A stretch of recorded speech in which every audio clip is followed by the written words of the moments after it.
പശ്ചിമേഷ്യ ഒരു സമ്പൂർണ്ണ യുദ്ധത്തിലേക്ക് നീങ്ങുന്നു എന്നതിന്റെ ഏറ്റവും വലിയ സൂചനകളാണ് ഇപ്പോൾ പുറത്തു വരുന്നത്.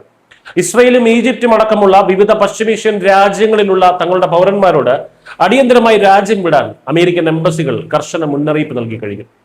ഇറാനെതിരെ അതിശക്തമായിട്ടുള്ള ആക്രമണം നടത്തുമെന്ന ഡൊണാൾഡ് ട്രംപിന്റെ പുതിയ പ്രഖ്യാപനത്തിന് പിന്നാലെയാണ് ഈ അടിയന്തര ജാഗ്രതാ നിർദ്ദേശം വരുന്നത്. ഇറാന്റെ സൈനിക നീക്കങ്ങൾ പ്രവചനാതീതമാണെന്നും മുന്നറിയിപ്പുകളില്ലാതെ ഏത് നിമിഷവും അവർ എവിടെയും ആക്രമണം ഉണ്ടാക്കും എന്നാണ് അമേരിക്കയുടെ വിലയിരുത്തൽ. പശ്ചിമേഷ്യയിലേക്കുള്ള യാത്രകൾ പൂർണ്ണമായും ഒഴിവാക്കാനും പൗരന്മാരോട് അമേരിക്ക ആവശ്യപ്പെട്ടിട്ടുണ്ട്.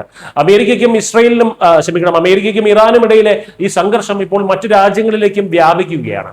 കഴിഞ്ഞ ദിവസങ്ങളിൽ ജോർദാൻ ഇറാനിയൻ മിസൈലുകൾ തടഞ്ഞപ്പോൾ കുവൈറ്റിലെ ആക്രമണത്തിൽ ഒരാൾ കൊല്ലപ്പെടുകയും ചെയ്തു. സൗദി അറേബ്യയ്ക്ക് നേരെയും ഈജിപ്ഷ്യൻ തുറമുഖത്തും സമാനമായ ആക്രമണങ്ങൾ ഇതിനകം തന്നെ നടന്നിട്ടുണ്ട്.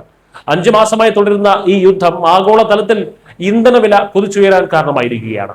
ഏത് നിമിഷവും അതിരൂക്ഷമായിട്ടുള്ള ഒരു പ്രാദേശിക യുദ്ധം പൊട്ടിപ്പുറപ്പെട്ടേക്കാവുന്ന ഈ സാഹചര്യം ഗൾഫ് മേഖലയിലുള്ള ലക്ഷക്കണക്കിന് പ്രവാസികൾക്കും ലോക സമ്പദ് വ്യവസ്ഥയ്ക്കും തന്നെ വലിയൊരു ഭീഷണിയായി മാറുകയാണ്. News desk Malayalam.